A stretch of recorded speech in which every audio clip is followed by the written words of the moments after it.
বিবাহের আগে তালাক সম্পর্কে সতর্ক হন। বেশিরভাগ মানুষ তালাক দিয়ে এসে এরপরে চোখের পানি ফেলে, এসে বলে হুজুর দিয়ে ফেলেছি এখন কি করব।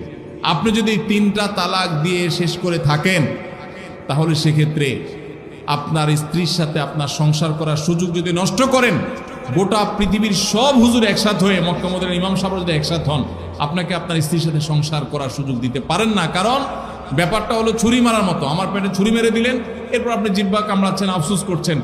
আফসোস আপনি করতে পারেন, আমি আর জীবিত হয়ে যাব না। দাম্পত্য সম্পর্কটা এরকম। এজন্য খবরদার, রাগের মাথায় যদি ডিসিশন নেন যে তার সাথে আমি সংসার করব না, তখন স্ত্রীকে কিছু বলবেন না। আমি যদি এজন্য বলি, রাগ উঠেছে, পারলে একটা ধাক্কা দিলেন, একটা বকা দিলেন, একটা ভালো কথা বলে বকা দিলেন, গালিগালাজ না, পারলে একটা চিমটি দিলেন। যদি আপনি অন্যায় করে থাকেন তাহলে আপনার বিচার করা যাবে। কিন্তু যদি তালাক দিয়া বসেন, সালাতুন জিদ্দুহুন্না জিদ্দুন ওয়া হাজলুহুন্না জিদ্দুন, নবীজি সাল্লাল্লাহু আলাইহি সাল্লাম বলেছেন 3টা কাজ ইচ্ছাকৃত করলে যা হবে, দুষ্টমি করে করলেও তা হবে। আমাদের দেশে বিভিন্ন জায়গায় এক সময় ছিল, এখন আছে কিনা জানি না, অনেক এলাকা প্রশাসন, অনেক ভাইরা তারা বড় বড় সাইনবোর্ড লাগিয়ে রাখছে, রাগের মাথায় তালাক দিলে তালাক হয় না। দেখছেন আপনারা এই সাইনবোর্ড? কেউ দুর্ভাগ্য হয় নাই কারণ এইরকম সাইনবোর্ড অনেক জায়গায় আছে। আমাদের দুর্ভাগ্য যে আমাদের ফটো অনেক সময় আমাদের প্রশাসন অনেক বাইরে দিয়ে দেয়, রাগের মাথায় তালাক দিলে নাকি তালাক হয় না। তালাক কি মানুষ মহব্বত করতে করতে দেয়? স্ত্রীর সাথে মহব্বত, ভালোবাসা, আতিশয্যে তালাক দিয়ে দেয়? তালাক তো দেয় রাগের মাথায়।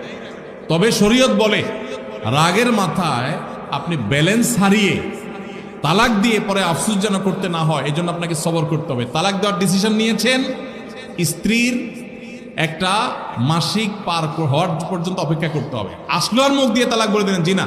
তালাক দেওয়ার নিয়ম শুনেন, যেভাবে তালাক দিলে আবারও ফেরত নিতে পারবেন কখনো চাইলে, সেটা সুযোগ কখন হবে।